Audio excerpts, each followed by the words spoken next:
The three most important questions in life are why, and why. Because by the third why, you usually get the hard truth. My name is John Terrio, and this is my story. But this time, I'm not cleaning it up for you. This is No Version Left.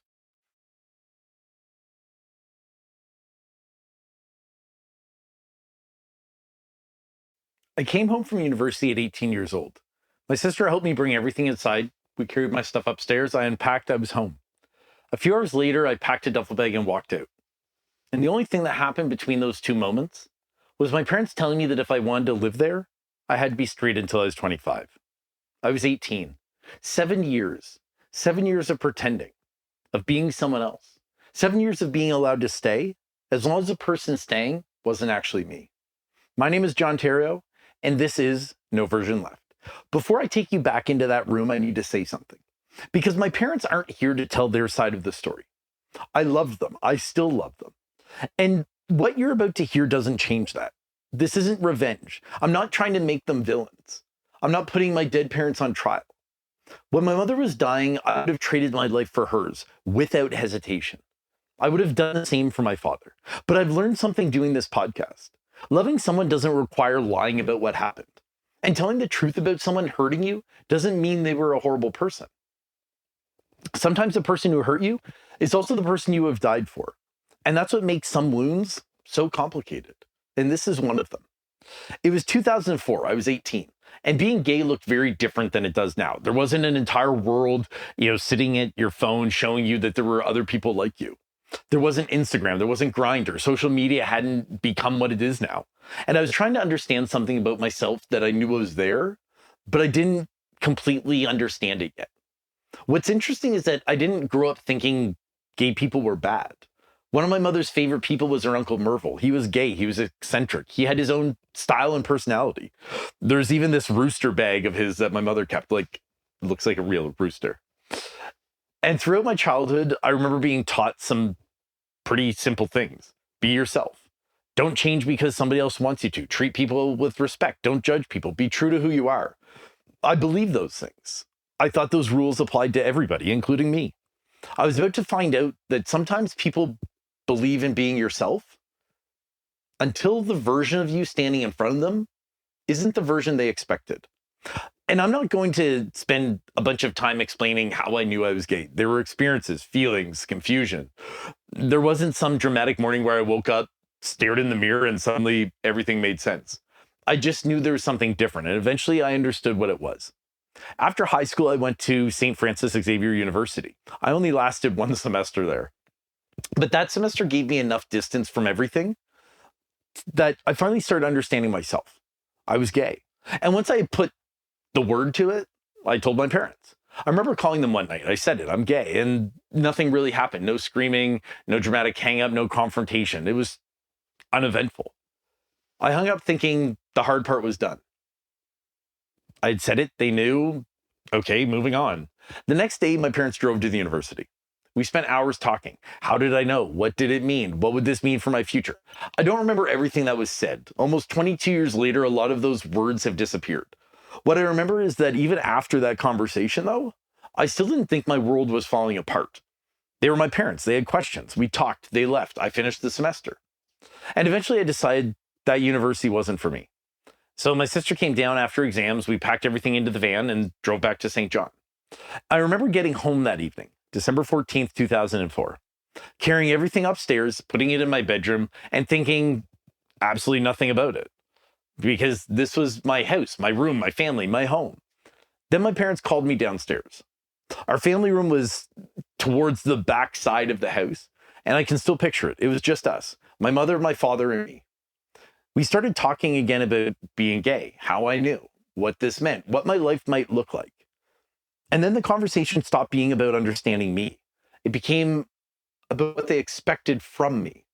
My mother did most of the talking. And she told me that if I wanted to continue living at home, I needed to be straight until I was 25. Straight until 25. I was 18. And I remember sitting there trying to process the absurdity of what I just heard. Because what does that even mean? Do I wake up on my 25th birthday and become gay again? Do I spend 7 years lying, dating women, hiding relationships, pretending? But what confused me the most was that these were the same people who taught me to be true to myself. So I needed to make absolutely sure I understood. I looked at my mother and I asked, to be clear, if I want to be who I am and be true to me, I can't live at home unless I pretend to be straight. Her answer was, that's correct. So I asked again. So if I'm going to be true to me and be gay, I'm not welcome here? That's correct.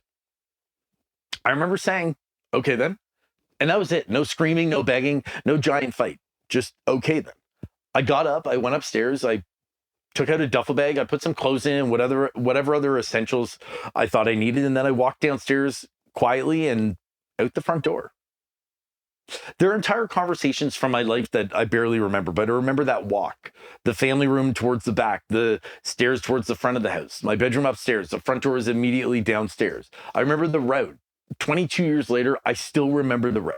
And maybe that's what our brains do with moments like that. They don't save every word, but they save the exit. And I want to be careful not to turn 18-year-old me into some heroic character, because he certainly wasn't.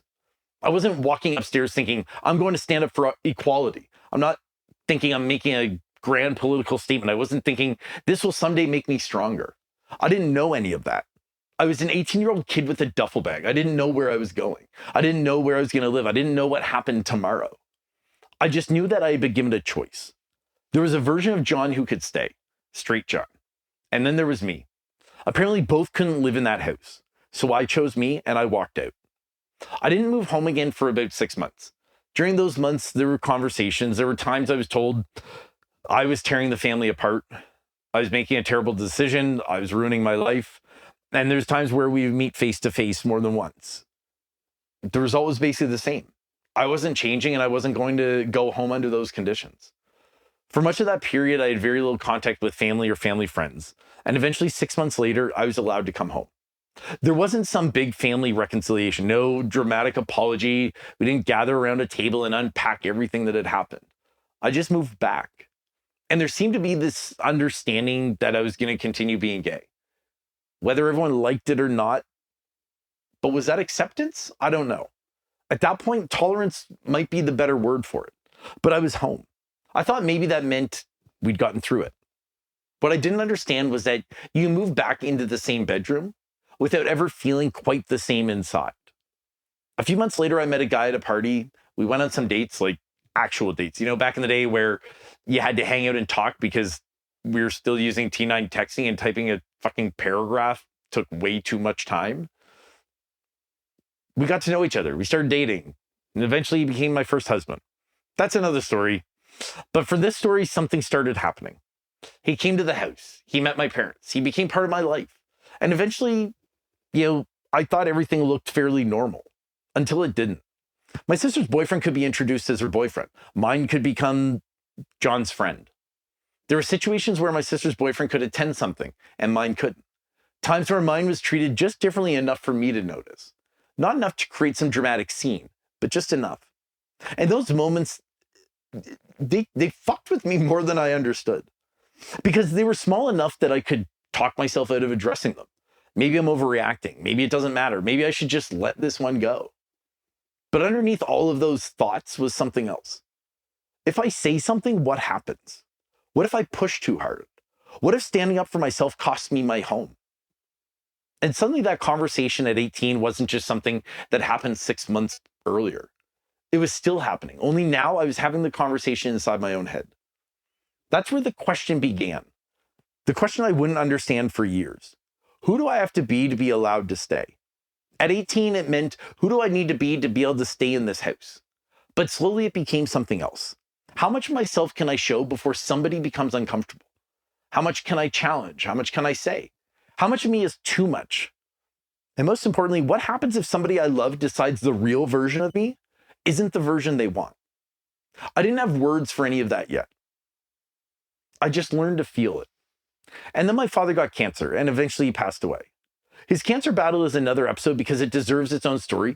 But before he died, we did make some peace with what had happened. My boyfriend even visited him in Toronto while he was in the hospital. Things had changed. We had changed. And then my dad was gone. I was still young enough that somewhere inside me, I believed my parents were supposed to be around for a long time. You know logically they won't be there forever, but when you're young, parents feel permanent until suddenly one isn't. It probably took me a decade to truly understand what losing my father did to me. And I want to be very clear. My father dying wasn't the same as being kicked out. He didn't choose to leave. But grief isn't neat. Your brain doesn't, put every loss into its own little box. Loss finds loss, fear finds fear. And somewhere deep inside me, something started connecting. A home I thought I could always return to had once disappeared. And now a person I thought would always be there was gone too. The lesson I was learning wasn't logical, but it was powerful. Nothing stays just because you love it. And that changed the question again. It wasn't only who do I have to be allowed to stay. It became who do I have to be so that other people don't leave. And that one followed me into relationships, into work, into friendships, into rooms where nobody had any idea that an 18-year-old kid with a duffel bag was standing somewhere inside me, waiting to find out if he was about to be told to leave again. I thought my coming out story was about the night I said I'm gay. It wasn't. That took seconds. My coming out story became about everything that happened after. Because coming out of the closet was one thing.